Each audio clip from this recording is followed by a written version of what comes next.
Right now, as we speak, Opendoor Technologies, ticker symbol OPEN, is trading live at $7.21, down approximately 2.64% on the intraday session.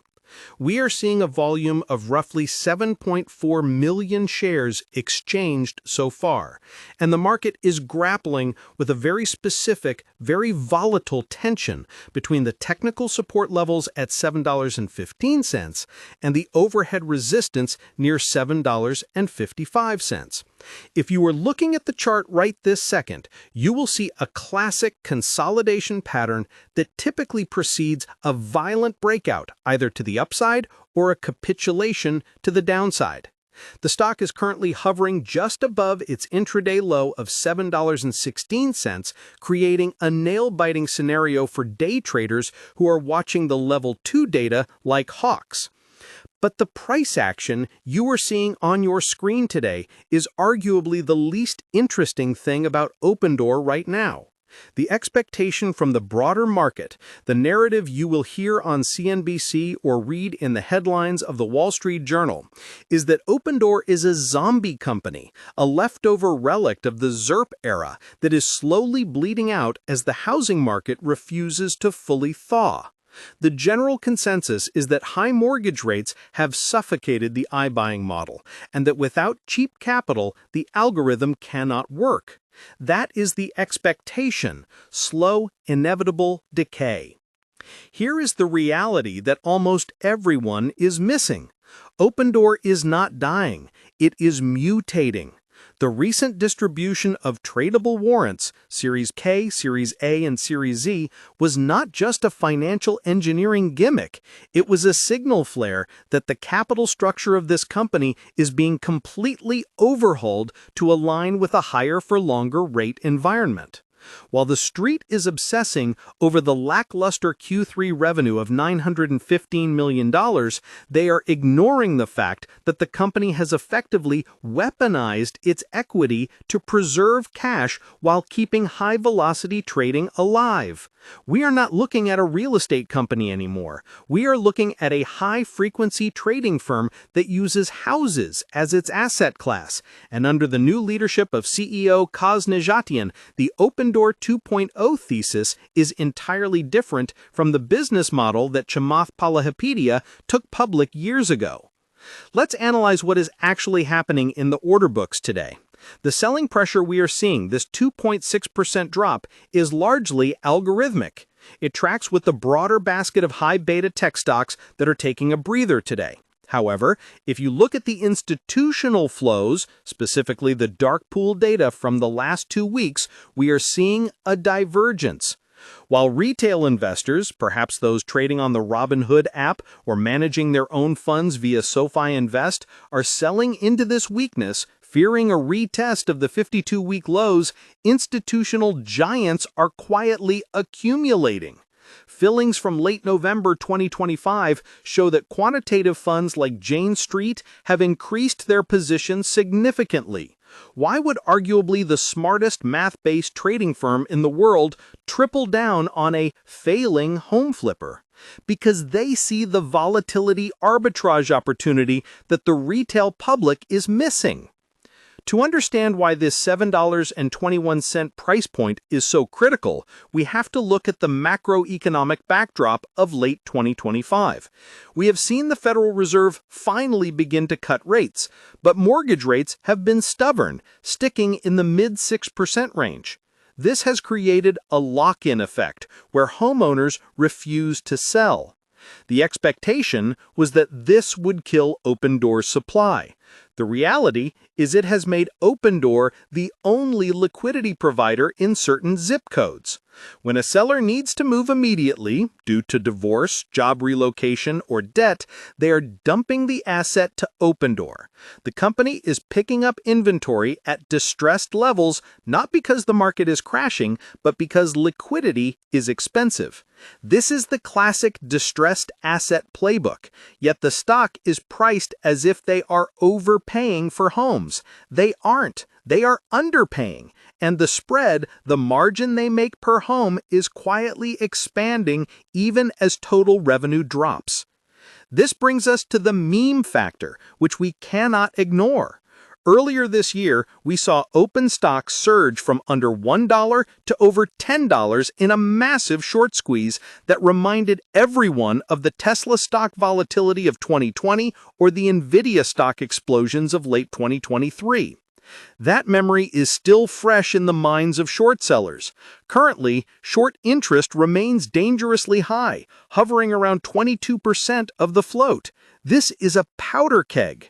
The reason the stock is pinned at $7.21 today and not drifting lower is likely because shorts are terrified of another squeeze.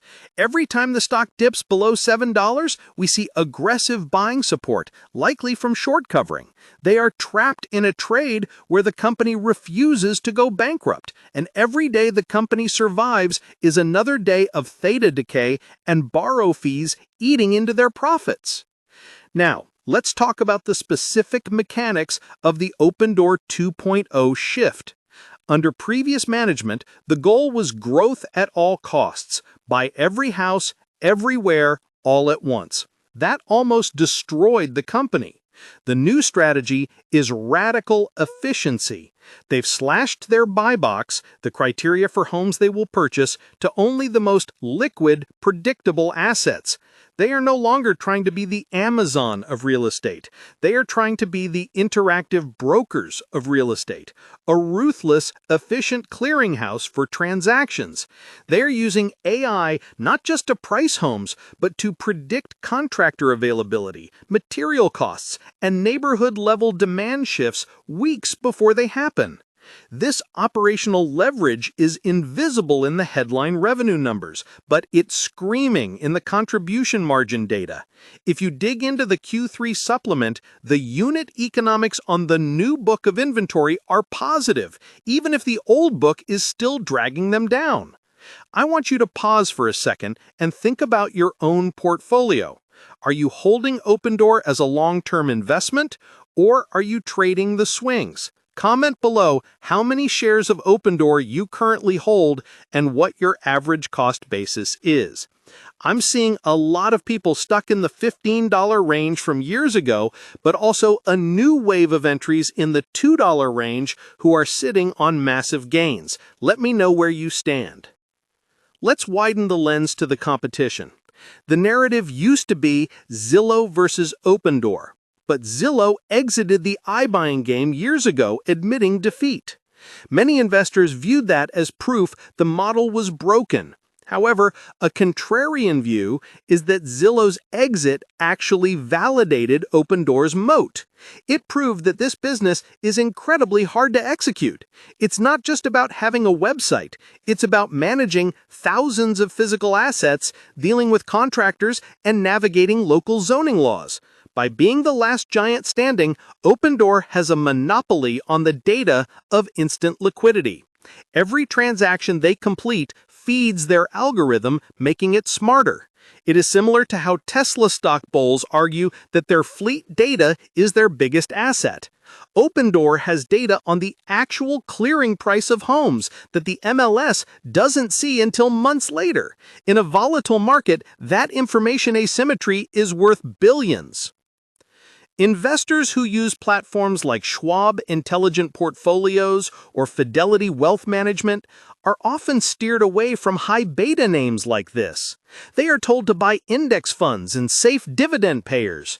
And for 99% of people, that is correct advice. But for those looking for asymmetric upside, the safe play is often the most dangerous because it's crowded. The dangerous play, Opendoor, is where the mispricing lives.